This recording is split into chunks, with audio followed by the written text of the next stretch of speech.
কুরবানি মঞ্জুর করো। ইহুদি আলেমেরা আব্দুল্লাহর কান্দা দেখা কান্দার বলে, আব্দুল মুত্তালিব তোমার এই ছেলের কান্না দেখা আমাদের মায়া হয়ে গেছে, ফতোয়া উঠায় দিলাম আব্দুল্লাহর কুরবানি দিও না। একজন ইহুদি আলেম দাঁড়ায় বলে, আব্দুল মুত্তালিব একটা কাজ করো, একটা পাথরের শিলার উপরে এক পিঠে আব্দুল্লাহ নাম লেখো, আর এক পিঠে 10টা উটের নাম লেখা লটারি টানো, দেখি লটারিতে কি রেজাল্ট আসে। লটারির প্রথম টানে আব্দুল্লাহর নাম আসলো। ইহুদি মেয়েরা চিৎকার দিয়ে বলে, ওই বণিক যুবকেরা চিৎকার দিয়ে বলে, আব্দুল মুত্তালিব এই লটারিতে একবার নয় 1,00,000 বার যদি আব্দুল্লাহর নাম আসে, কোটি কোটি বার যদি আব্দুল্লাহর নাম আসে, আমাদের জীবন থাকিতে আব্দুল্লাহর কুরবানি দিতে দিব না। জোরে বলে সুবহানাল্লাহ। 99 বারেও আব্দুল্লাহ নাম আসলো, 100 বারে আয়েশা উটের নাম আসলো। জোরে বলে সুবহানাল্লাহ। ইহুদি আলেমেরা ডাক দিয়া বলে, আব্দুল মুত্তালিব আপনার কুরবানি আল্লাহ মঞ্জুর করে নিয়েছেন, আপনার ছেলেকে ইসমাইল নবীর মতো আল্লাহ বাঁচায় দিয়েছেন, আপনি 1000 উট এনে আল্লাহর ঘরের সামনে কোরবানি করে মানুষের মাঝে বিলায় দেন। জোরে বলেন সুবহানাল্লাহ। এই নূরে মুহাম্মাদি বাবার পেশানিতে থাইকাই আল্লাহ পাকের নামে কোরবানির পরীক্ষায় উত্তীর্ণ হয়ে গেলেন। আল্লাহুম্মা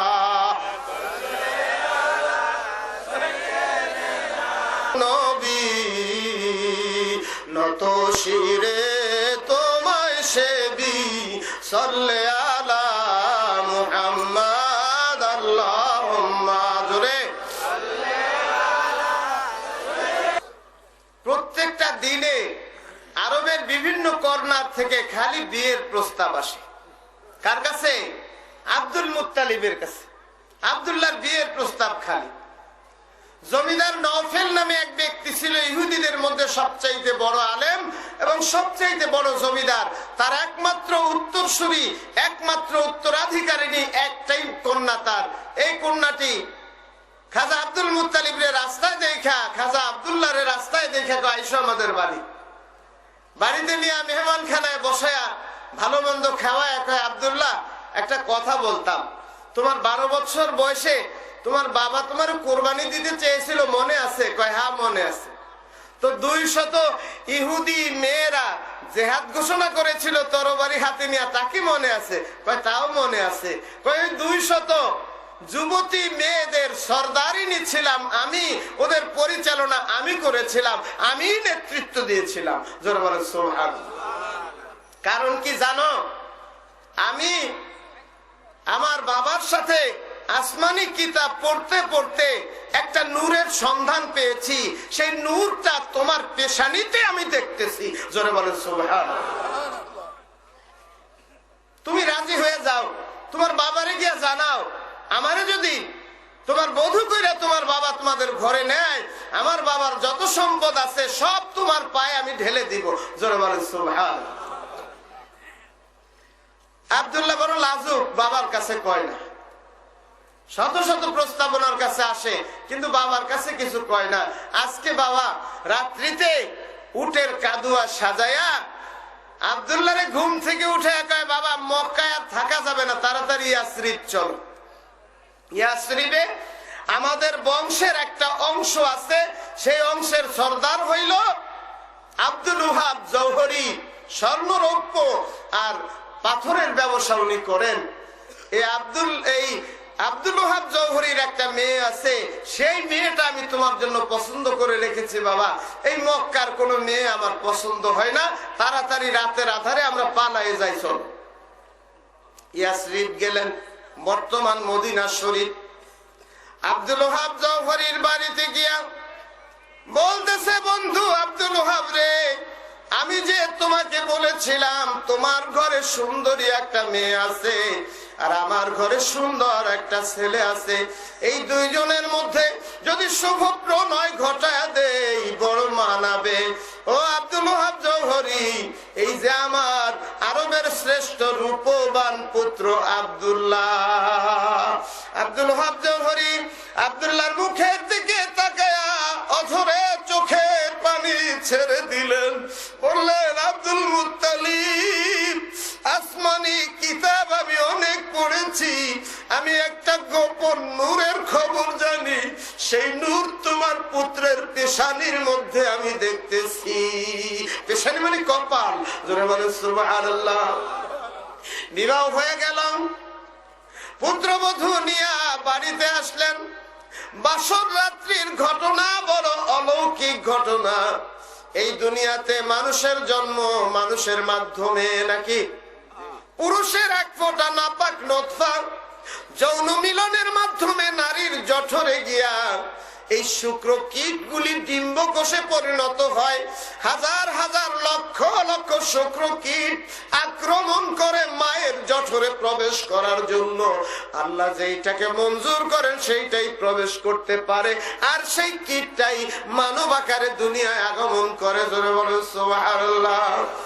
আমার নবীর সাথে মাটির মানুষের সাথে যেই বেয়াদবেরা তুলনা করে, আমি তাদেরকে বলতে চাই, আমার নবী পাক সাল্লাল্লাহু আলাইহি ওয়াসাল্লামের মাতা পিতা আব্দুল্লাহর আমেনার মধ্যে যৌন মিলন হয় না। জোরে বলেন সুবহানাল্লাহ। বাসর ঘরে মা আমিনা ফুলের মালা হাতে, খাজা আব্দুল্লাহ বাসর ঘরের দরওয়াজায় দাঁড়াইলেন। এক পা ঘরের মধ্যে আর এক পা বাহিরে, মাঝখানে চৌকাঠ। বিবি আমেনা বলেন, আমার স্বামীর মুখের দিকে তাকায় দেখি তার কপালে কেমন একটা উজ্জ্বল নূর ঝলঝল ঝলঝল ঝলঝল করতেছে। আমি দেখে আর লোভ সামলাইতে পারলাম না। আমি উঠে আসলাম, স্বামীর গলায় মালা পরাইলাম, তার বুকের উপরে পয়রা মুখের উপরে চুমু খাইলাম। মুখ যখন তার কপালে লাগাইলাম, আমি চেতন হারিয়ে ফেললাম।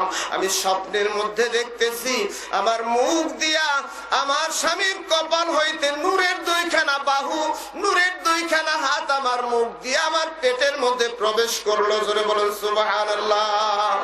অমনি গায়েব থেকে কে যেন ডেকে বললো, আমিনা গো, ধন্য জনম তোমার। এই মাত্র আব্দুল্লাহর পেশানি হইতে নূরে মুহাম্মাদি তোমার মুখ দিয়া তোমার পেটের মধ্যে মানব রূপে প্রবেশ করেছে। জোরে বলেন সুবহানাল্লাহ। এটা অত অস্বাভাবিক কথা না তো। আদম আলাইহিস সালামের দেহে রূহ থাকে না, এই নূরের তারকা কপালে ঘুইসা লাগাই দেওয়া হইল, রূহ স্থির হয়ে গেল। আদম আলাইহিস সালাম ফেরেশতাদের সিজদা পাওয়ার লায়ক হয়ে গেলেন। জোরে বলেন সুবহানাল্লাহ। আমার নবীর আগে যেই নবীকে আল্লাহ দুনিয়ায় এনেছেন, বাপ ছাড়া আনেন নাই। ঈসা নবীর বাপ আছে? ঈসা নবীর মায়ের বিয়ে হয়েছিল নি?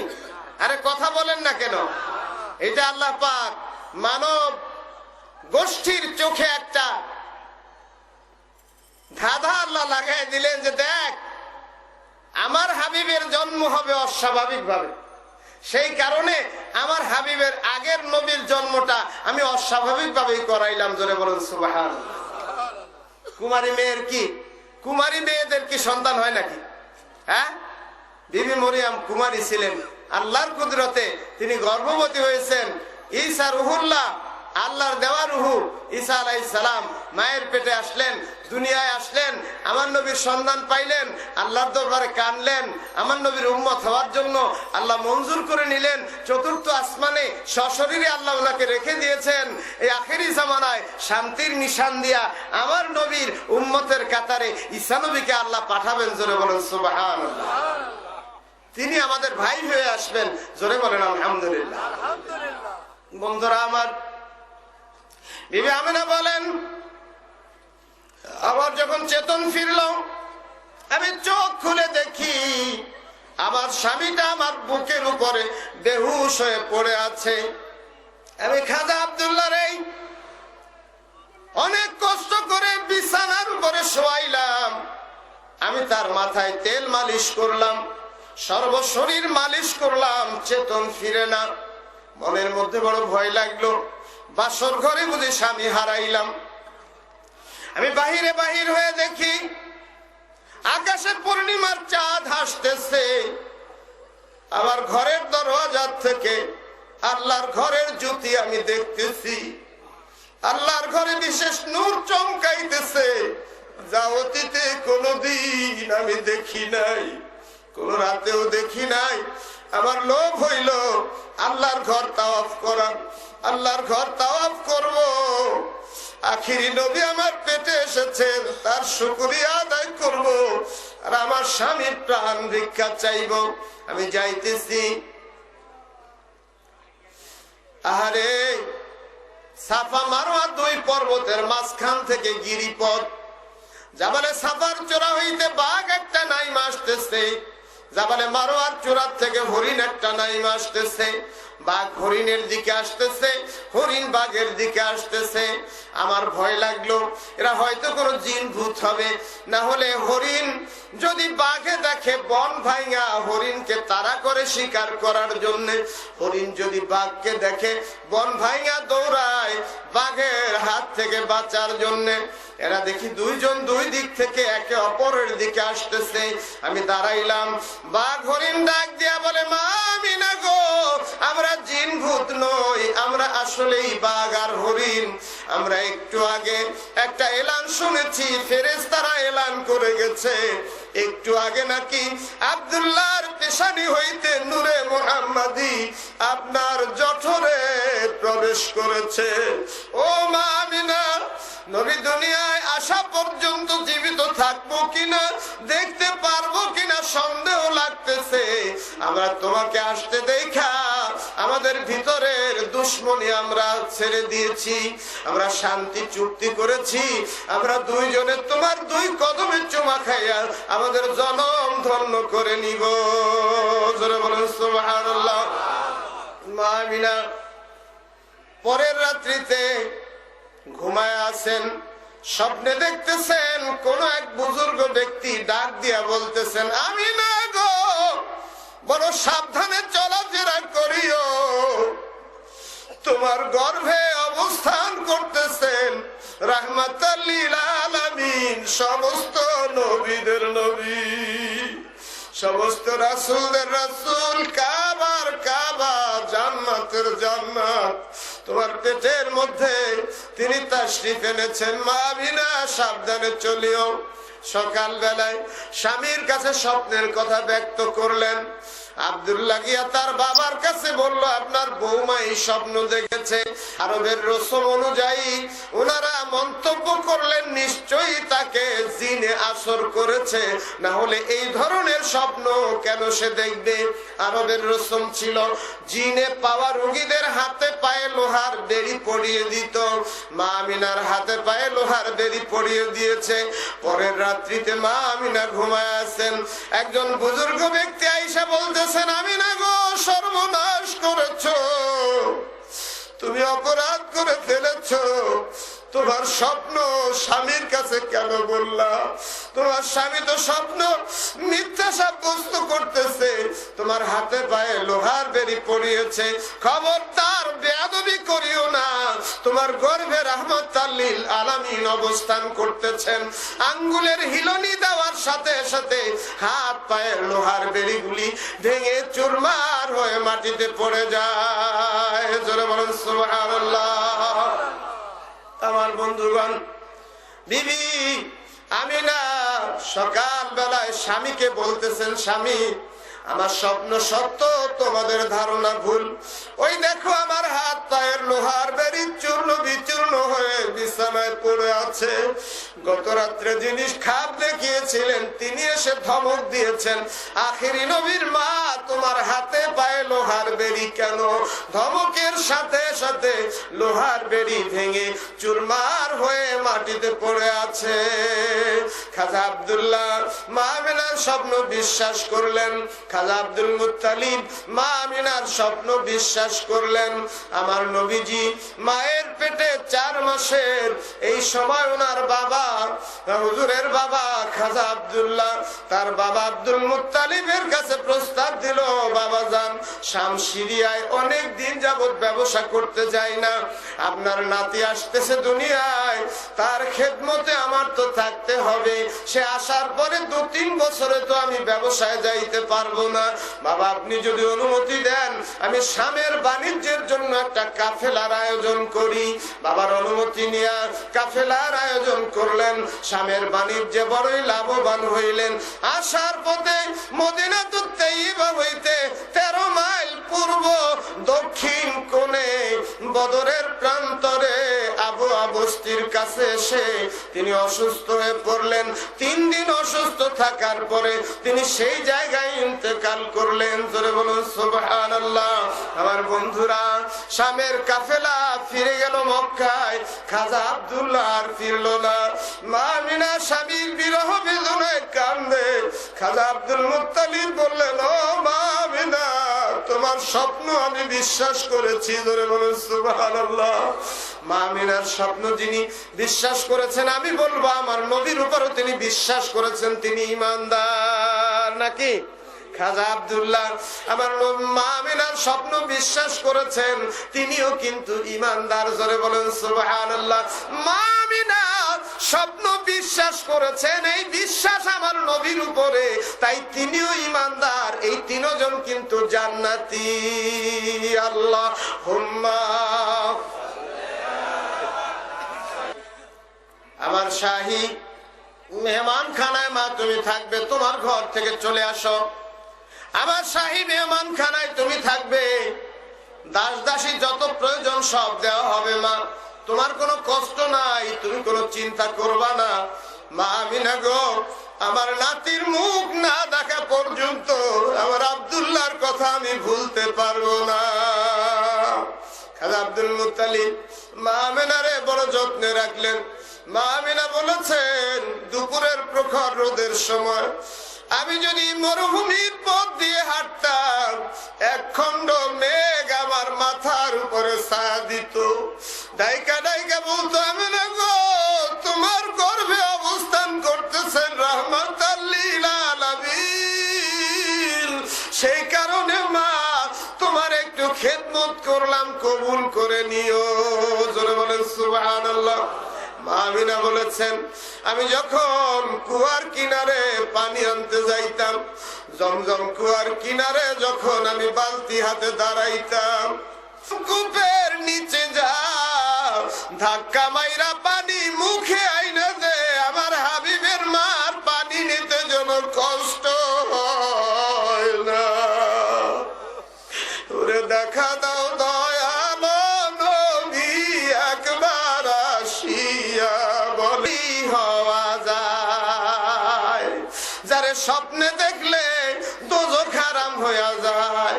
আমার বন্ধুরা রে, যার তিল পরিমাণ মহব্বত অন্তরের মধ্যে থাকলে ওই মানুষটার গায়ে জাহান্নামের আগুন লাগবে না। দেখা দাও দয়ালো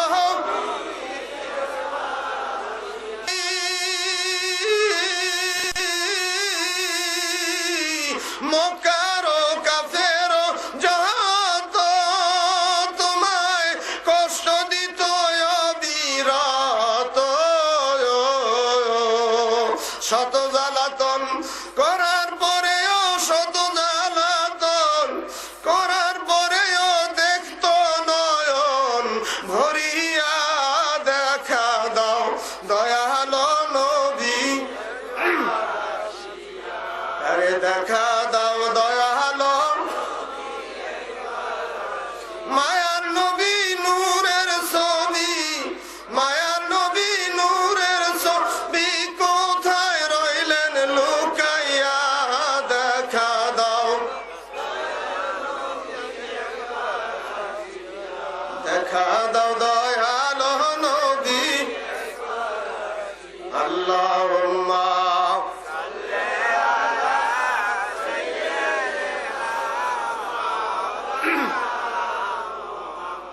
وعلى آل سيدنا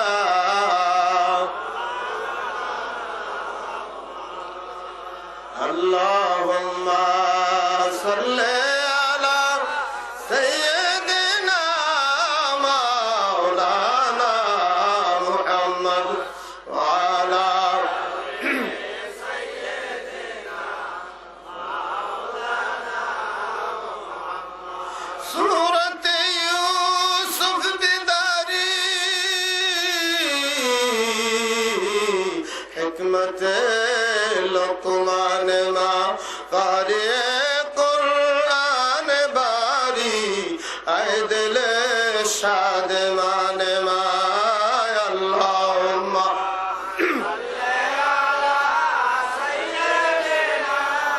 মাওলানা ওয়া আলা আলি সাইয়্যিদিনা। মা আমিনা বলেছেন, ঝাঁক দেখতাম, আমি তাকা থাকতাম, পাখির ঝাঁক আমার মাথার দিকে আসতেছেন, কিন্তু না, আমার কাছাকাছি আইসা পাখির ঝাঁক দুইটা ভাগ হয়ে যাইত, আমার মাথার উপরে একটা পাখিও থাকতো না। পাখিরা ডাইকা ডাইকা বলতো, মা আমিনা গো, তোমারে জানাই লাখো লাখো সালাম, তার কারণ তোমার গর্ভে অবস্থান করতেছেন নূরে মুহাম্মাদি সাল্লাল্লাহু আলাইহি ওয়াসাল্লাম। আমার বন্ধুগণ, 10 মাস 10 দিন পূর্ণ হয়ে গেল। আজকে রাত রবিউল আউয়ালের 12 তারিখের রাত, সোমবারের রাত।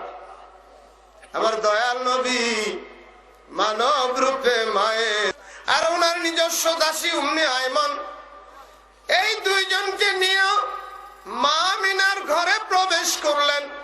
খাজা আব্দুল মুত্তালিব বললেন, মা আমিনা গো, দাসী উম্মে আয়মান সব সময়ের জন্য তোমার খেদমতে থাকবে, আর দাসী সুয়াইবিয়া ভিতরের খবর নিয়ে আমার কাছে পৌঁছাবে, খবর আদান প্রদান করবে, এই ডিউটি দাসী সুয়াইবিয়ার। আমি আল্লাহর ঘরের দরজার সামনে বসলাম। দয়াল নবীজি, নবীজির মা সুতিকা ঘরের মধ্যে দাসী উম্মে আয়মান খেদমত করতেছেন। আমার আল্লাহ ডাক দিলেন, জিবরাইল, এই রাতেই আমার হাবিবকে মায়ের কোলে আমি পাঠাবো।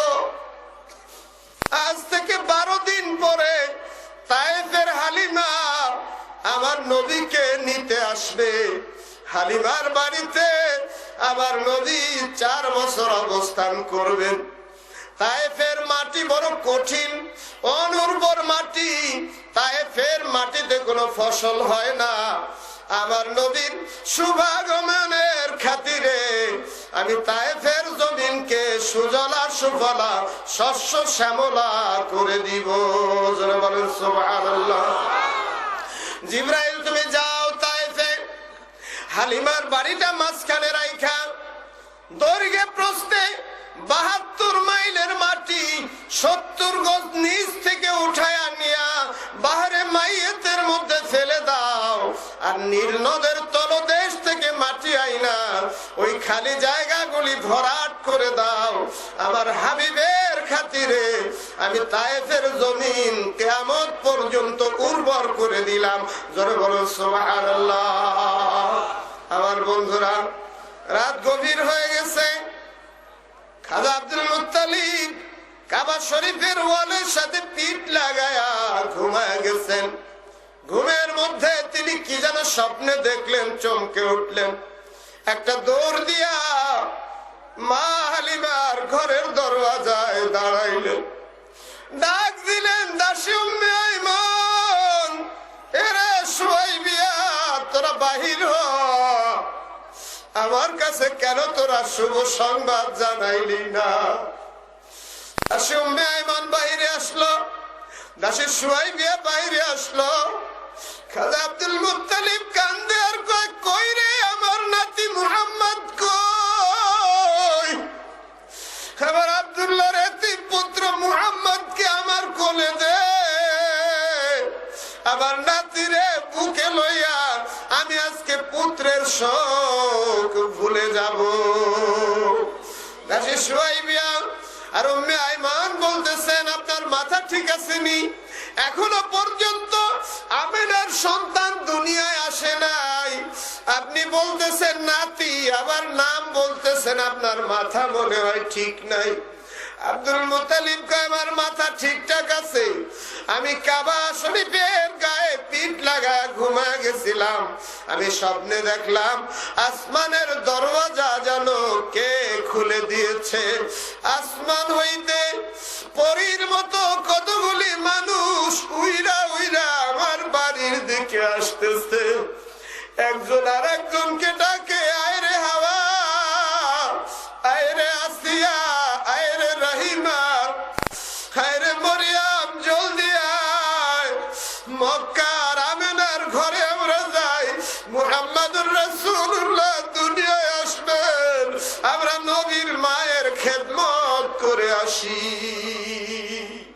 ওরা তোরা দেরি করিস না, আমারে আর কষ্ট দিস না, আমার নাতি মুহাম্মদ রে আমার বুকের মধ্যে দে, আমার পুত্র শোকের আগুন আমার নাতির বুকে লইয়া নিবাই। উম্মে আইমান দাসী সুহাইবিয়া খাজা আব্দুল মুত্তালিবের দুই হাত দুইজনে ধইরা কাবা শরীফের সামনে নিয়ে কাবার গায়ে হাত লাগায় কয়, ও আব্দুল মুত্তালিব, তুমি তো বিশ্বাস করো না, এই কাবার কসম দিয়া বললাম তোমার নাতি এখনো দুনিয়ায় আসে নাই। খাজা আব্দুল মুত্তালিব ওইখানে থাকলেন, এরা দুইজন আসলো, এরা দুইজন আইসা দেখে ঘরের মধ্যে চারজন নারী।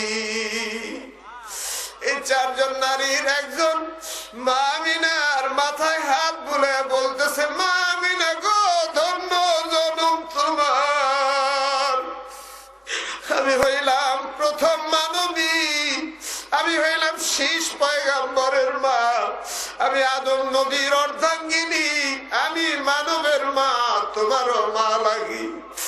ও আমিনা, তোমার গর্ভে রয়েছেন আখেরি পয়গম্বর, যার নূর দিয়া আল্লাহ সব কিছু সৃষ্টি করেছে। মা আমিনা ভয় পাইও না, দুনিয়ার আর পাঁচজন নারীর মতো তোমার ডেলিভারি হবে না, তুমি মোটেও আশ্চর্য হইও না। বিবি আসিয়া মা আমিনার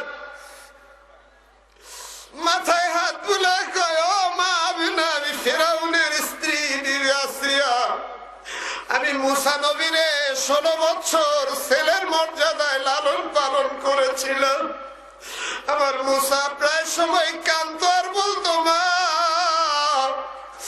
আমাকে নবী না বানায় যদি আল্লাহ আখিরি নবীর উম্মত বানাইতেন বড় খুশি হইতাম। মাগো, ধন্য জনম তোমার, তোমার মতো এমন মহিয়সী নারী এই দুনিয়ায় আসে না, আর আসবেন না। বিবি রহিমা মা আমিনার মাথায় হাত বুলায় কয়, আমি আইয়ুব নবীর স্ত্রী জান্নাতি নারী বিবি রহিমা, আমার স্বামীর নিয়ে 18 বছর বনবাসে ছিলাম, আমার স্বামীর কুষ্ঠব্যাধি হয়েছিল, তার সর্বশরীর কিরা পোকায় যারা যারা করেছিল। ও মা আমিনা, তোমার এই সন্তানের দোহাই দিয়া যখন আমার স্বামী আল্লাহর দরবারে মাপ চাইল, আল্লাহ তোমার এই সন্তানের উসিলায় আমার স্বামীর কুষ্ঠব্যাধি ভালো করে দিয়েছেন। শুধু তাই নয়, 18 বছরের যুবকে পরিণত করে দিয়েছিলেন। জোরে বলুন সুবহানাল্লাহ। আমার ভাইরা বোনেরা, আরে বিবি মরিয়ম মা আমিনার 2 হাত বুকে লাগা কান্দে। ও মা আমিনা, আমার বিয়ে হয় নাই, শাদী হয় নাই, আমি মসজিদে আকসার সেবিকা ছিলাম, সেইখানে আল্লাহর কুদরতে আমি গর্ভবতী হই। আমার গর্ভ হইতে ঈসা রুহুল্লাহ দুনিয়ায় আসে। আমার সন্তান আল্লাহর পয়গম্বর ঈসা প্রায় সময় কাঁদতো আর বলতো, আল্লাহ গো, আমার নবী না বানাইয়া যদি আখিরি নবীর উম্মত বানাইতা, তোমার দরবারে বেশি বেশি শুকরিয়া আদায় করতাম। আমার ঈসা আমার হাত ধরে বলতো, মা, মায়ের দোয়া সন্তানের জন্য কবুল হয়, তুমি আমার জন্য দোয়া করো, আল্লাহ যেন আমারে আখিরি নবীর উম্মত বানান।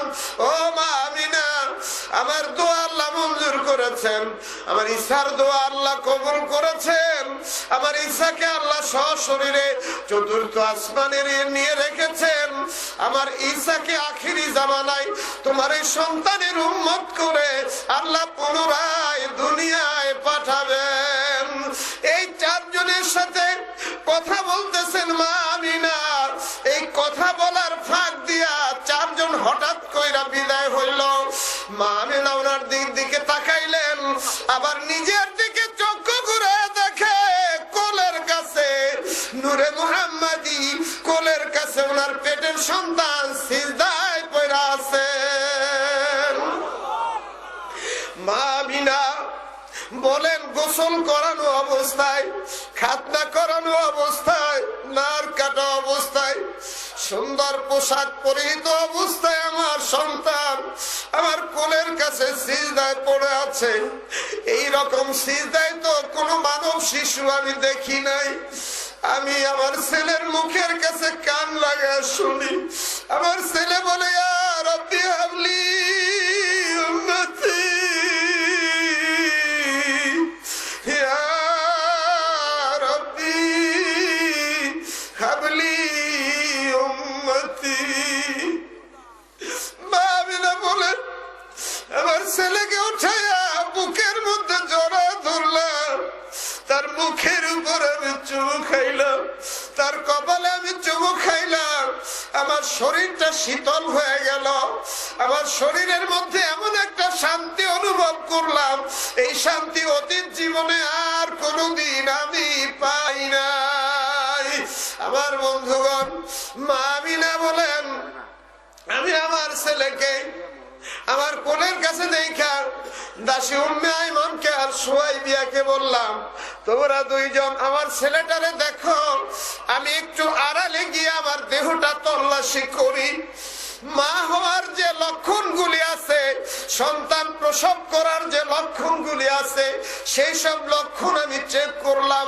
আমার অল বডি চেক করে দেখলাম সন্তান ভূমিষ্ঠ হওয়ার কোনো আলামত আমার দেহের মধ্যে আমি পাইলাম না। আমি যখন ফিরে আসলাম, সুয়াইবিয়াকেও দেখি না, উম্মে আইমানকেও দেখি না, আমার সন্তানও বিছানায় দেখি না। জোরে বলেন সুবহানাল্লাহ। আমি দৌড়ে কাবা শরীফের সামনে যাই, কাবার ওয়ালে মাথা গুতাই, কাবার ওয়ালে বুক লাগায় কান্দি, আল্লাহ আমার সন্তান কে নিল, কোথায় গেল আমার সন্তান? গায়েব থেকে আওয়াজ আসলো, আমিনা ভয় পাইও না, তোমার সন্তান এখন চতুর্থ আসমানে রহমতের পানি দ্বারা গোসল করানো হইতেছে। আমার বন্ধুগণ, নবীজি প্রথম মায়ের কোলে আইসা সিজদায় পড়লেন, তখন সময়টা ছিল সুবহে কাজের। আমাদের দেশের সময়ের হিসাবে 3টা থেকে 3:30টার সময়, রাত্র 3টা হইতে 3:30টার সময়। আর এই চতুর্থ আসমানে নিয়া নবীজিরে গোসল করায়া, জান্নাতি পোশাক পরিধান করায়া, আবার যখন জিবরাইল আমিন মায়ের কোলের কাছে দিয়ে গেলেন, নবীজি আবার সিজদায় পড়া উম্মতি উম্মতি বলে কাঁদলেন। মা আমিনা বলেন, সেই সময়টা ছিল সুবহে সাদিকের সময়। বাগদাদ শরীফে বাবা গাউসুল আজমের মসজিদে ফজরের আজান হয় 2 বার, জামাতও হয় 2 বার। শাফি মাযহাবের ইমাম সাহেব ইমাম শাফি রহমাতুল্লাহ আলাইহি বলেন, রহমতের নবী সুবহে কাজেবের সময় করেছেন, এই কারণে আমি ফজরের নামাজ সুবহে কাজেবের সময় আদায় করি। আর আমাদের মাযহাবের ইমাম ইমামে আজম হযরত আবু হানিফা রাহমাতুল্লাহ আলাইহি বলেন, আমার নবী দ্বিতীয়বার মায়ের কোলে এসেছেন, সিজদায় পড়েছেন সুবহে সাদিকের শেষ সময়, তাই আমি সুবহে সাদিকের শেষ সময় ফজরের নামাজ আদায় করি। জোরে বলেন সুবহানাল্লাহ। বাগদাদ শরীফে গাউসুল আজমের মসজিদে রাত 3টার সময় শাফি মাযহাবের মুয়াজ্জিন সাহেব আযান দেন। 3:30টার সময় শাফি মাযহাবের ইমাম সাহেব ইমামতি করেন, জামাত হয়ে যায়। আবার সুবহে সাদিকের সময় হানাফি মাযহাবের মুয়াজ্জিন সাহেব আযান দেয়। সুবহে সাদিকের শেষ সময় হানাফি মাযহাবের ইমাম সাহেব আসেন, ইমামতি করেন, নামাজ পড়ান। 2টা জামাত গাউসুল আজমের মসজিদে হয়, আজ এখনো হইতেছে। কিন্তু সেই জায়গায় কোনো ফতুয়াবাজি নাই, যত ফতুয়াবাজি এই সোনার বাংলায়। কি একটা কয় এটা ওহাবি, আর একটা কয় তুই খারিজি, আর একটা কয় তোর বাহেও তো রাফিজি নাকি। এই সমস্ত দ্বিধা দ্বন্দ্ব, এই সমস্ত বিবাদ আমাদের এখনো মিটান উচিত। আমরা নিজেরা কাদা ছড়াছড়ি করার কারণে আজকে জগতের মধ্যে শ্রেষ্ঠ জাতি মুসলমান নিকৃষ্ট জাতে পরিণত হয়ে গেছে, ঠিক না বেঠি? জগতে দোজাহানের বাদশার জাত মুসলমান, জগৎবাসীর কাছে এখন কিন্তু মুসলমানরা ভিখারি সাব্যস্ত হয়ে গেছে, ঠিক না বেঠি? সৌদি আরবিয়া কিছু ধন দৌলত পাইছিল দয়াল নবীজি ওই মাটির চাদরের মধ্যে আছেন বইলা, কিন্তু নবীর প্রতি অমর্যাদা করার কারণে তাদের সম্পদেও কিন্তু ভাটা লাইগা গেছে, ঠিক না বেঠি? বন্ধুগণ, আবার নবীজি ধরায় আসলেন মায়ের কোলে। 12 দিন পরে বিবি হালিমাতুস সাদিয়া তায়েফ থেকে বিশাল একটা দল ধাত্রীমা, এরা কেউ উটের পিঠে, কেউ গাধার পিঠে, কেউ খচ্চরের পিঠে চৈরা মক্কা মুআজ্জামায় আসলো। আয়েশা ধনী ধনী লোকের ছেলে মেয়েদেরকে তারা নিয়ে যাইতে লাগলো, কিন্তু আমার নবীজির সংবাদ ওইসব ধাত্রীরা কেউ পায় নাই। তার কারণ আমার নবীজি মা হালিমার কোলে লালিত পালিত হবেন, নবীরে দুনিয়ায় পাঠানোর আগে আল্লাহই সিদ্ধান্ত নিয়েছেন, ঠিক না বেঠি? কিন্তু এক শ্রেণীর মৌলবীরা কয় কি জানেন? কয় গরিব বলিয়া কেহ নিল না তোমায়, ভাগ্য গুণে পাইয়া গেল বিবি হালিমায়। আমার নবী কি গরিব আছিলেন? আরবের বাদশার নাতি নাকি? কোন নাতি? ভুবন কাঁপানো নাতি, জগৎ কাঁপানো নাতি, যেই নাতি মায়ের পেটে আসার সাথে সাথে স্বপ্ন যোগে তামাম দুনিয়া কাঁপায় দিছে, ঠিক না বেঠি? এই সমস্ত নবীর প্রতি তাদের বেয়াদবি আছে বইলা তাদের মুখ দেয়া এই সমস্ত কথাবার্তা বাহির হয়। বিবি হালিমাতুস সাদিয়ার একটা উটনিটা খুবই দুর্বল, হাঁটতে পারে না। সবার পরে আসলেন বিবি হালিমা, সবাই শিশুদেরকে নিয়ে গেল। বিবি হালিমা সমস্ত ঘর তল্লাশি করলো, কোন শিশু সন্তান পাইল না। অবশেষে মা আমিনার ঘরে আইসা আমার দয়াল নবীকে দেখলো। হালিমাতুস সাদিয়া বলেছেন, বাবা মুহাম্মদের চেহারার দিকে তাকানোর সাথে সাথে আমার মনে হইল যে আমার কলিজাটা বাহির কইরা তারে উপহার দিয়ে দিই। আমি বিবি আমিনার পায়ে জড়িয়ে ধরলাম, আমিনা গো, আপনার শিশু কি আমারই দিবেন খেদমত করার জন্য? বিবি আমিনা বললেন, হালিমাতুস সাদিয়া, এই সন্তানের বাবা দুনিয়ায় নাই, সন্তানের দাদা কাবার মুতাওয়াল্লি, এই আরবের সরদার আমার শ্বশুর আব্বা আব্দুল মুত্তালিবের সাথে পরামর্শ না করে আমি বলতে পারি না। আব্দুল মুত্তালিবকে ডাকা হইল। আব্দুল মুত্তালিব বলেন, মা কোনো কথা বলতে হবে না, আমি কাবার দরজায় ঘুমিয়েছিলাম, কে যেন স্বপ্নে ডাইকা বলতেছে, আব্দুল মুত্তালিব বাড়িতে যাও, তায়েফের হালিমা এসেছে তোমার নাতি দেওয়ার জন্য, খুশি মনে তায়েফের হালিমার হাতে তোমার নাতিকে তুলে দাও। জোরে বলুন সুবহানাল্লাহ। হালিমাতুস সাদিয়া আবার নবীজির বুকে লইয়া চিন্তা করতেছে, অনাহারির কারণে বিবি হালিমাও খুব দুর্বল, ওনার স্তনে দুধ নাই।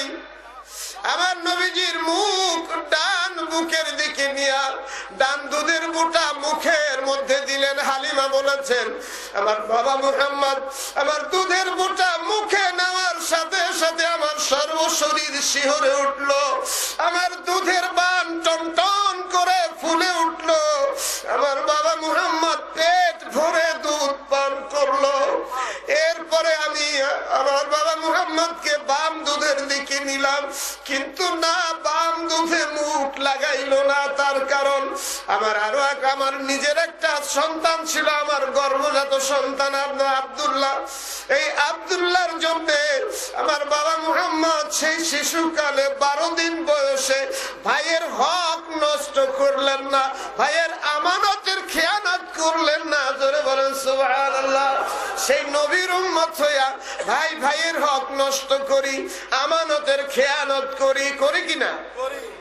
খালি মিলাদুন নবীতে কানলে হবে না, মিলাদুন নবীতে প্রতিজ্ঞা করতে হবে আমার নবীর জীবন আদর্শ যে রকম আমার জীবন আদর্শ হবে সেই রকম। নাকি আমার নবী 12 দিন বয়সে ভাইয়ের হক নষ্ট করেন নাই, আমি জীবনেও আমার ভাইয়ের হক নষ্ট করব না, এই প্রতিজ্ঞা আমাদের করতে হবে। ঠিক না বেঠিক? আমার নবী আমানতের খেয়ানত করেন নাই, আমাদের জীবন গেলেও আমরা আমানতের খেয়ানত করব না। হালিমাতুস সাদিয়া নিয়ে গেলেন, সবার শেষে হালিমাতুস সাদিয়ার উটনি ছাইরা দিল।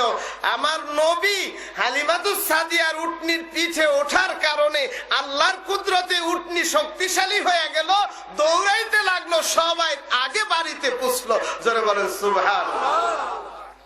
তাইফে দুর্ভিক্ষ লাগলো, হালিমাতুস সাদিয়া বললেন জমিনে কোনো ঘাস ছিল না, সবাই উট বকরি ভেড়া খালি পেটে বাড়ি ফিরত, দুধ হইতো না, কিন্তু আমার উট বকরি ভেড়া ভরা পেটে বাড়িতে ফিরত, তাদের বুক ভরা দুধ হইতো। আমি দুধ দুহাইয়া নিজেরাও খাইছি, বিক্রিও করছি। এই দুধ বিক্রি করে তায়েফের মধ্যে আমি শ্রেষ্ঠ ধনী হয়ে গেছি আমার বাবা মুহাম্মদ আমার কোলে থাকার কারণে। জোরে বলেন সুবহানাল্লাহ। তাই পীর কেবলা জান খাজা বাবা বলেন, তোমরা নবীজির মহব্বত দিলে পয়দা করো, যার অন্তরে নবীর মহব্বত যতটুকু, ইমান তার ততটুকু। নবীর মহব্বত যার দিলে যত বেশি, ইমান তার তত বেশি। আমার নবীর মহব্বত যার অন্তরে নাই, ইমান বলতে কোনো সম্পদ তার নাই। বাবা নবীজির মহব্বতে কাঁদো, যেই চক্ষু আমার নবীর মহব্বতে কাঁদে, ওই চোখের জন্য আল্লাহ জাহান্নামের আগুন হারাম করে দেন। জোরে বলেন সুবহানাল্লাহ। যার উপরে জাহান্নামের আগুন হারাম, তার দুনিয়াতে কোনো কষ্ট আছে নাকি? কুল ইন কুনতুম তুহিব্বুনাল্লাহ ফাত্তাবিউনি ইউহিব্বুকুমুল্লাহ। আল্লাহ বলেন, হাবিব আপনি বলে দিন আপনার উম্মতদেরকে, তোমরা যদি আল্লাহর নৈকট্য লাভ করতে চাও, আল্লাহর ভালোবাসা অর্জন করতে চাও, ফাত্তাবিউনি, আমার ইত্তেবা করো, অনুসরণ করো আমাকে, অনুকরণ করো আমাকে, ভালোবাসো আমাকে। হাবিব রে, আমার বান্দা বান্দিরা যখন আপনাকে ভালোবাসতে শুরু করবে, ইউহিব্বুকুমুল্লাহ, আমি আল্লাহ তাদেরকে ভালোবাসতে শুরু করব। আমি যাদের ভালোবাসবো তাদের অভাব রাখবো না, অনাটন রাখবো না, দুঃখ রাখবো না, দৈন্য রাখবো না, দোজাহানের কামিয়াবি তাদেরকে আমি দান করব। আল্লাহ। সাংসারিক কাজকর্মের ব্যস্ততার কারণে যদি কোনোদিন নবীজির কোলে না নিতেন, সেই দিন ওনার বাড়িতে একটা না একটা বিপদ ঘটত। হয় ওনার উটের পালের উপরে কোনো আক্রমণ হইতো, না হয় ছেলে মেয়ের একটা বিপদ হইতো, একটা না একটা বিপদ ওনার হইতোই। তো একদিন বিকাল বেলায় দৌড়াদৌড়ি করতেছে, নবীজিরে কোলে পিঠে বেশি টেনেছেন হালিমাতুস সাদিয়ার বড় মেয়ে সাইমা সাদিয়া। এই সাইমা সাদিয়া দয়াল নবীরে কোলে নিয়ে পাহাড়ের কিনারে হাঁটা চলা করতেছে। বয়স 2 বছর পূর্তি হইতে একদিন বাকি। হালিমাতুস সাদিয়া ডাকতেছে, সাইমা কোথায় বাবা মুহাম্মদ? ওরে একটু কোলে দে, তাড়াতাড়ি সূর্য অস্ত যাইতেছে, ওরে তাড়াতাড়ি কোলে দে। ওরে কোলে না নিলে আবার কোন বিপদ হয়।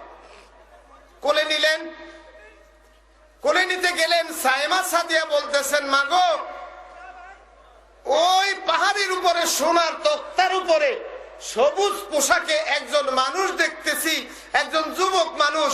সে আমার ভাইয়ের সাথে কি কথা কয়, আমার ভাইও মুখ লাইরা কি কথা কয়, কিচ্ছু বুঝি না, আমার ভয় লাগতেছে মা। এই কারণে এই ভয়ে আমি বাড়ির মধ্যে আসি নাই, এই জায়গার থেকে লড়ার মতো শক্তি পাই নাই। জোরে বলেন সুবহানাল্লাহ।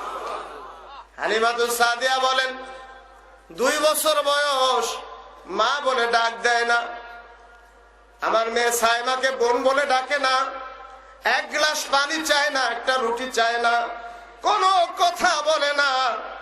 আমার ভয় ছিল ছেলেটা বোবা হয় নাকি। আমি যখন আমার বাবাকে কোলে নিলাম তখন দেখি, আগে আমি দেখি নাই, আমার কোলে যখন নিলাম আমি দেখতেছি পাহাড়ের চূড়ায় সবুজ বর্ণের পোশাক পরিধানে সোনার তক্তার উপরে একজন মানুষ দাঁড়ায়া আমার বাবা মুহাম্মদকে কি যেন শিক্ষা দিতেছে। আমার বাবা মুহাম্মদ অমনি বলে উঠলো, আলহামদুলিল্লাহ, আল্লাহু আকবার কাবীরা, ওয়ালহামদুলিল্লাহি হামদান কাসীরা, ওয়াসাব্বিহুহু বুকরাতান ওয়া আসীলা। জোরে বলেন সুবহানাল্লাহ। এই হইল নবীজির পাক জবানে প্রথম কথা, প্রথম কালাম। হালিমাতুস সাদিয়া খুব ভয় পাইলেন। ভয় পাইয়া পরের দিন নিয়ে গেলেন মক্কায়। নবীজির মার কাছে গিয়া বললেন, আপনার ছেলে পালতে আমার খুব ভয় লাগতেছে।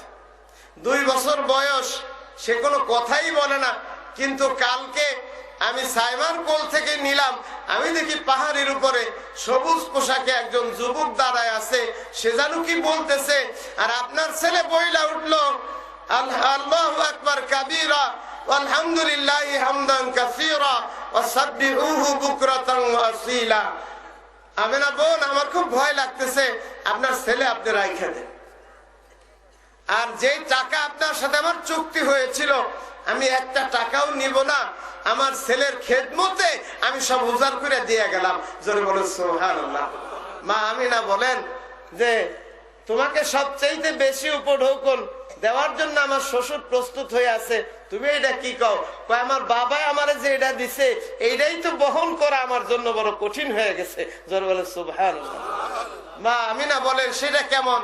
কয় বাবা মুহাম্মদ রে আমার বাড়ি নেওয়ার কারণে আমার উপরে আল্লাহর রহমত এমনি ভাবে বর্ষণ হয়েছে, তায়েফের মধ্যে সবার চাইতে আমার ঘরে শান্তি বেশি, সবার চাইতে আমার ধন দৌলত বেশি।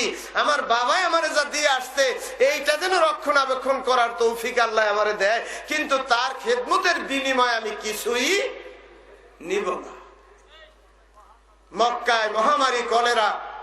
বিবি আমেনা বললেন, এই কলেরা মহামারীর মধ্যে ছেলে রাখতে আমি ভয় পাইতেছি, আমি তোমার হাতে আবার দিয়ে গেলাম, দিয়ে দিলাম, আমার ছেলে তুমি নিয়ে যাও। আবার 2 বছর লালন পালন করলেন, 4 বছর বয়স ফিরায় নিয়ে আসলেন। এখন মক্কার সর্দার আব্দুল মুত্তালিবের কান্দে কান্দে নবী থাকেন।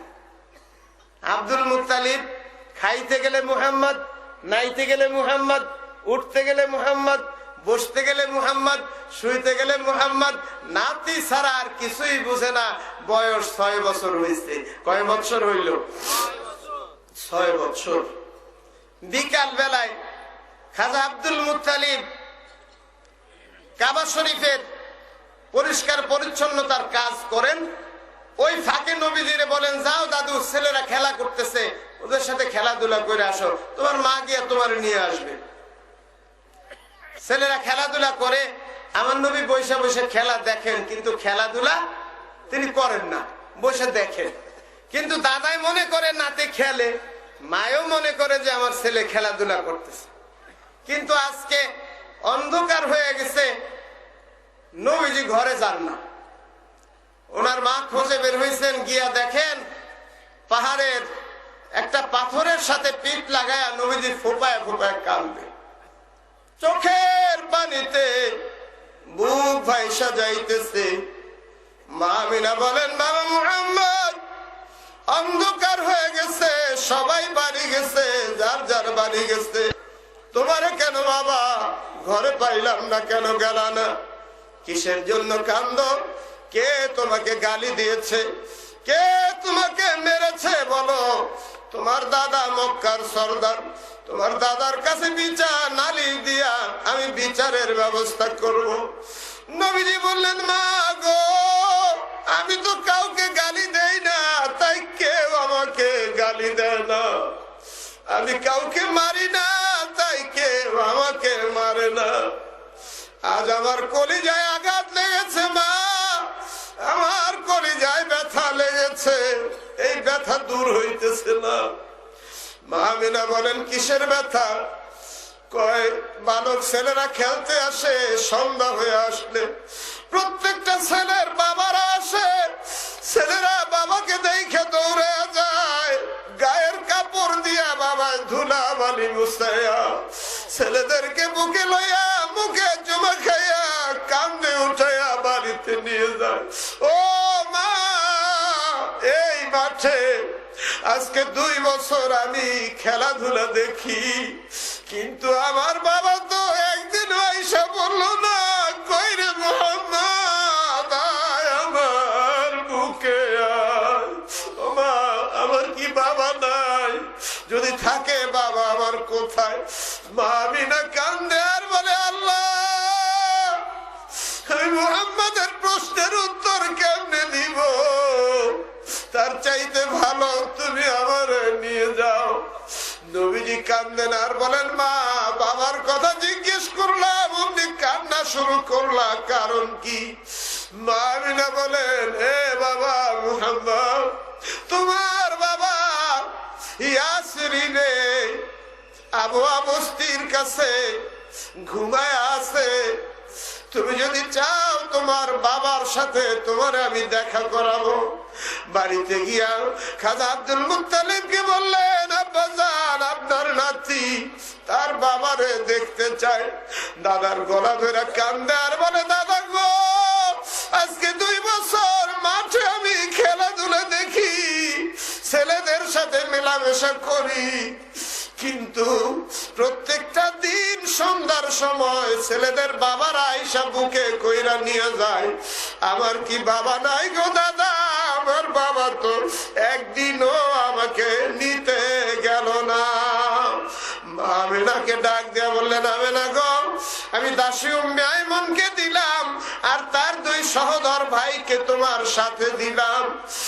উটের কাফেলা সাজাও, আগামী দিন রওনা হয়ে যাও, আমার মুহাম্মদকে তার বাবার খবর দেখালো। নবীজি ইয়াসরিবের উদ্দেশ্যে রওনা হইলেন। মা আমিনার চিন্তা, বাবার কবর দেখাবো আর মামুর দেশের সাথে পরিচয় করাবো। আরে বিবি আমিনা নবীজির নিয়া পিত্রালয়ে গেলেন, নবীজির মাতুলালয়ে গেলেন। সেইখান থেকে 1 মাস থাকলেন। 1 মাসের মধ্যে খাজা আব্দুল্লাহর কবরের কাছে যায় না। নবীজির নানা নিষেধ করেন, নানি নিষেধ করেন, আমিনা রে, তোর ছেলে সাধারণ মানুষ না, তোর ছেলে কিন্তু এই আঘাত সহ্য করতে পারবে না। আজকে নবীজি ধরলেন মাকে, মা গো, আমাকে তো বেড়ানোর জন্য আনো নাই, আমার বাবা বলে কোথায় ঘুমাইছে? আমার বাবারে দেখাইতে এনেছ, কোথায় আমার বাবা? আরে মদিনার মসজিদে নববী হইতে 13 মাইল পূর্ব দক্ষিণ কোণে তায়েফ, বদরের প্রান্তরে আবু বস্তির কাছে নবীজির বাবার কবরের কিনারে নবীজির দাঁড় করায়া বিবি আমিনা কান্দে আর বলে, ও মুহাম্মদ, তোর বাবা এই মাটির মধ্যে চিরঘুমে ঘুমায়। নবীজি কবরের উপর হাত মারতেছেন আর বলতেছেন, বাবা গো, তুমি ওঠো, উঠা তোমার মুহাম্মদ রে একবার বাবা বইলা ডাক দাও। আমি মক্কা শরীফ দিয়া 270 মাইল রাস্তা সফর কইরা তোমার কাছে আসছি বাবা, তুমি একটু ওঠো, একটা নজর আমারে দেখাও। বিবি আমিনা কান্দে, আব্দুল্লাহ রে, মদিনার মাটির সাথে তোমার এমন কি সম্পর্ক? উঠো, তোমার মুহাম্মদ রে বুকে লইয়া তার কলিজা ঠান্ডা করো। আব্দুল্লাহ কান্দার বলে, আল্লাহ গো, খবরটা 2 ভাগ কইরা দে, আমি উইঠা আমার বাবা মুহাম্মদ রে বুকে লই। আরে দয়াল নবীজির কান্না শুরু হয়ে গেল। মায়ের কাছে বিস্তারিত শুনলেন। এবার মা বলতেছেন চলো তোমার নানা বাড়িতে যাই। নবীজি বললেন না, আর নানা বাড়ি যাব না। বাবারে দেখানোর কথা বইলাই না, বাবার কবর দেখাইলাম। মা আমারে আমার দাদার কাছে তাড়াতাড়ি নিয়ে যাও। আরে রওনা হইলেন। কিছু দূরে আবহাওয়া বস্তির ওই পারে যাইয়া বিবি আমিনার শরীরে জ্বর আসলো। দাসী উম্মে আইমনকে বললেন, উম্মে আইমন রে, এই জ্বরে পইরা আব্দুল্লাহ এই জমিনে ঘুমাইছে, আমার মনে হয় সেই জ্বরে ধরেছে। ওরে তাবু গান, তাবুর মধ্যে 3 দিন থাকলেন, 3 দিনে জ্বর আর কমলো না। যেই রাত্রিতে মা আমেনা বিদায় হবেন, আমার দয়াল নবী মার বুকের উপরে পয়রা কান্দে আর বলে, মা গো, বাবার কবর দেখাইলা, এখন বুঝি তোমার কবর দেখে আমার মক্কা যাইতে হবে। আমার বাবা নাই, তুমি আমার মা, তুমি আমার বাবার মতো ছিল গো। তুমি যদি এই জায়গায় থাইকা যাও, কে আমার লালন পালন করবে? কে আমার গোসল করা দিবে? কে আমার খাওয়া দিবে? কে আমার ঘুম পড়াবে? মা কে আমার কাপড় পরায় দিবে? এই বই হালিমা তো বিবি আমিনা দাসী উম্মে আইমনকে ডাক দিয়ে বলে, উম্মে আইমন রে, আমি তো আর সহ্য করতে পারি না, মুহাম্মদকে নিয়ে ওই তাবুর মধ্যে একটু যা, একটু ঘুরায়। নবীজির নিয়ে ঘুরতে গেলেন। বিবি আমিনার সময় শেষ হয়ে আসলো, ডাকলেন দাসী ঘুরায়। নবীজির নিয়ে ঘুরতে গেলেন। বিবি আমিনার সময় শেষ হয়ে আসলো, ডাকলেন দাসী উম্মে আইমন, আমার বাবারে লইয়া জলদি আমার কাছে আয়। নবীজির নিয়ে আসলেন।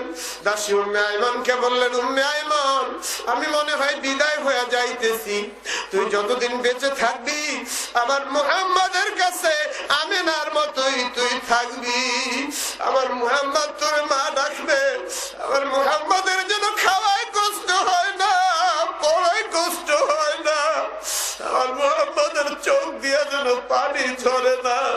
যত তাড়াতাড়ি পারবি আমার মুহাম্মদকে তার দাদার কাছে পৌঁছায় দিবি।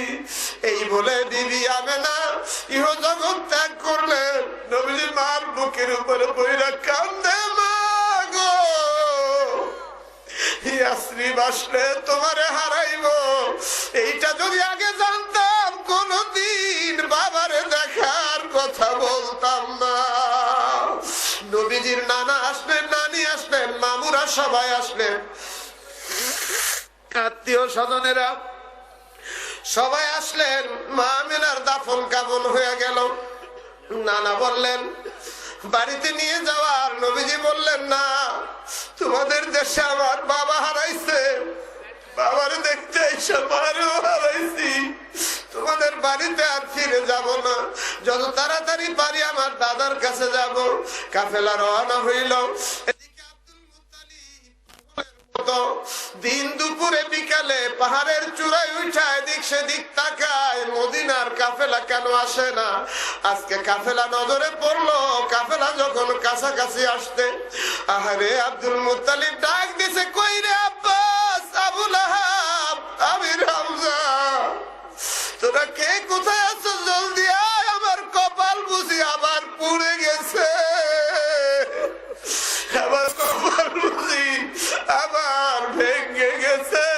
ওই যে ইয়াসরিবের কাফেলা আসতেছে, কাফেলায় মা আমিনারে দেখি না।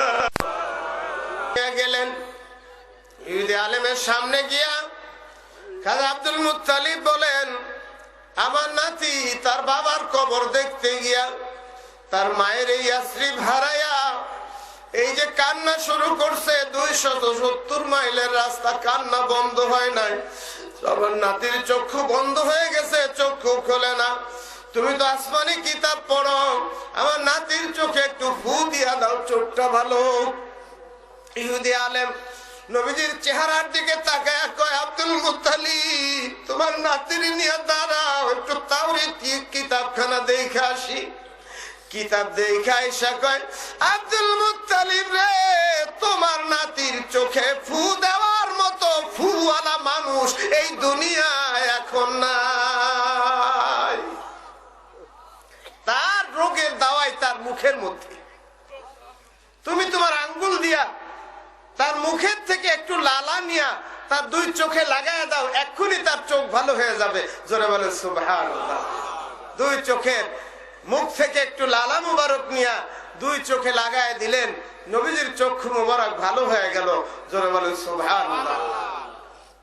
বয়স এখন নবীজির 8 বছর। কয় বছর? দাদার যাওয়ার পালা। এখন দাদার বিদায়ের পালা। 9 ছেলেকে ডাক দিলেন, ডাইকে বললেন, বাবারা রে, আমি তো বিদায় হয়ে যাইতেছি, দুনিয়ায় আমার কোনো দুঃখ নাই, কিন্তু আমার একটাই মনে কষ্ট, আমার মুহাম্মদ রে কার কাছে দিয়ে যাব? কে আমার মুহাম্মদকে আদরের কোলে লালন পালন করবে? আব্বাস বলতেছেন, বাবা আমারে দেন। পানা তোরে দিব না, তোর বউর যা মেজাজ খারাপ, আমার মুহাম্মদ কষ্ট পাবে, তোর কাছে দেওয়া যাবে না। আবুল হাব কয়, আমারে দিবেন। তুই হইলে একটা জঙ্গলি জানোয়ার, আর তোর বউটা আরো জঙ্গলি জানোয়ার, আমার মুহাম্মদকে কষ্ট দিবে, তোকে দিব না। এই বলতে বলতে 8 ছেলে বিদায় হয়ে গেল। এখন যিনি ছোট আবু তালিব, তিনি দাঁড়ায় আছেন, 9ম পুত্র। আবু তালিব বলতেছে, বাবা, বড় ভাই, মেজো ভাই, সেজো ভাই এক এক করতে করতে 8 জন বিদায় করলেন, দিলেন না, কেউ পছন্দ করলেন না। তা আপনার ছেলেদের মধ্যে আমার তো ধন সম্পদ কম, আমি একটু গরিব, তা আমার দিবেননি। আব্দুল মুত্তালিব কয়, আবু তালিব রে, আমি তোর এই প্রস্তাবের আশায় অপেক্ষা করতেছি। বাবা, তোর ধন দৌলত কম, তোর মতো ধার্মিক আমার এই 9 সন্তানের মধ্যে আর কেউ নাই। তোর মতো সভ্য, নম্র, ভদ্র, তোর চাইতে বেশি নম্র ভদ্র তোর বিবি। আমার মুহাম্মদ যদি তোর কাছে থাকে, আমার মুহাম্মদ বড় শান্তিতে থাকবে। দিয়া দিলেন। খাজা আব্দুল মুত্তালিব বিদায় হয়ে গেলেন। নবীজির বয়স এখন 12 বছর। কয় বছর? উনার চাচা একটু অভাবে পড়ছে, টাকা পয়সার অভাবে পড়ছে। তার কারণ এই ভাতিজা উনার কোলে আজকে 4 বছর। এই ভাতিজা ঘরে আসার পরে উনি আর কোনো ব্যবসা বাণিজ্য 4 বছরে করেন নাই। তো একটা লোক যদি 4 বছর বৈশা খায়, তার অভাব আসে না? কথা কোন আসে কিনা? তো উনি গোপনে গোপনে 72 জনের একটা কাফেলা রেডি করলেন, ওনারা শামে বাণিজ্য করতে যাবেন। তো যেদিন যাবেন, আগের দিন নবীজিরে খুব আদর করতেছে কোলে লয়া। কয়, চাচা যান, আদর যে কি লেগে করেন, আমি কিন্তু এটা সব জানি। কয়, কি জানো তুমি? কয়, আপনি না কইলে কি হবে, আমার কওয়ার জন আছে, আমি সব জানি। কয়, কি জানো? আপনি 72 জনের কাফেলা সাজাইছেন, আপনি হলেন কাফেলার নকিব, আপনারা শাম দেশে বাণিজ্য করতে যাবেন। আমার বাপও নাই, মাও নাই, আমার পৃষ্ঠপোষক ছিল আমার দাদা, তিনিও নাই। দাদা আপনার কোলে আমার দিয়া গেছেন, আমার বাবা শামের বাণিজ্যে গিয়া কিন্তু আর ফিরে আসে নাই। আমি আপনারে শামে একা যাইতে দিব না, যদি যাইতেই হয় আমারে নিতে হবে। সুবহানাল্লাহ। প্যাঁচ দিছে একেবারে 12 প্যাঁচ, উপায় নাই আর। তো সঙ্গী সাথীরা কয়, আবু তালিব তো তারে থুইয়া যাও কা, তার তো শক্তিও তার গায়ে আমাদের চাইতে অনেক বেশি। তার কারণ বনি ইসরাইলের পয়গাম্বর যারা ছিলেন, বনি ইসরাইলের এক একজন পয়গাম্বরের শরীরে ওই বনি ইসরাইলের 40 জন যুবকের শক্তি ছিল। জোরে বলে সুবহানাল্লাহ। আর আমার নবীর গায়ে শরীয়তে বনি ইসরাইলের 40 জন নবীর শক্তি মজুদ ছিল। জোরে বলে সুবহানাল্লাহ। তাতে বনি ইসরাইলের 400 যুবকের শক্তি শরীয়তে নবীজি দেহ মুবারকে বহন করতেন। জোরে বলুন সুবহানাল্লাহ। তো নিয়া আবু তালিব রাজি হয়ে গেলেন, ঠিক আছে। তোমরা যাইতে যাইতে যাইতে যাইতে বসরাত থেকে মাত্র 9 ক্রোশ 18 মাইল দূরে একজন ইহুদি পাদ্রী, এই পাদ্রী তাওরীত কিতাবে নূরে মুহাম্মাদী সম্পর্কে সব কিছু জেনেছে এবং সে দেখেছে যে 12 বছর বয়সে একটা বণিক কাফেলার সাথে তার বাড়ির সম্মুখ থেকে শামের বাণিজ্যে তিনি যাবেন। এই বুহাইরা পাদ্রী বাড়ির দরওয়াজায় মেহমান খানা বানায়া ব্যবসায়ী কাফেলা ধইরা ধইরা খাওয়ান আরম্ভ করলো। 24 বছর পর্যন্ত ব্যবসায়ী কাফেলা খাওয়ায়া খাওয়ায়া বুহাইরা পাদ্রী গরিব হয়ে গেছে, কিন্তু তার মনের মানুষ নূরে মুহাম্মাদি সে দেখে নাই। আজকে বুহাইরা অনেকদিন যাবত কোনো মেহমান নাই, কাফেলা নাই। বুহাইরা পাদ্রী পাহাড়ের চূড়ায় দাঁড়ায়া খালি এদিক সেদিক তাকাইতেছে, কোনো কাফেলা দেখা যায়নি। উকি মাইরা দেখে কাফেলা একটা আসতেছে ঠিকই, কিন্তু কাফেলার সামনে যে উটটা, এই উট সোজা আসমানে এক খণ্ড মেঘ তারে ছায়া দিয়ে নিয়ে আসতেছে। জোরে বলেন সুবহানাল্লাহ। বুহাইরা পাদ্রী সন্দেহ করলো, আমি যার জন্য মুসাফির খানা বানায়া আজকে 24 বছর মেহমান খাওয়ায়া ফকির হয়ে গেলাম, আমার প্রাণের মানুষ সেই নূরে মুহাম্মাদি, সেই মুহাম্মদ বুঝে এই কাফেলায় আসতেছে। বুহাইরা পাদ্রী তাড়াতাড়ি ডাক দিয়া খাদেমদের বলতেছে, সবকিছু পরিষ্কার পরিচ্ছন্ন করো, আমার মেহমান খানা জীবনের শেষবারের মতো সাজাও, আর কোনোদিন সাজান লাগবে না। তো শেষ সাজানি, কত সুন্দর সাজানি বুঝতেই পারেন, সব সাজায়া সাজায়া রাখছে। কিন্তু খাজা আবু তালিবও জানতেন যে এইখানে একটা মেহমান খানা আছে, বিনা পয়সায় খাওয়ান খাওয়া যায়, বিনা পয়সায় খাওয়ায়, 3 দিন রাখে, 3 বেলাও রাখে।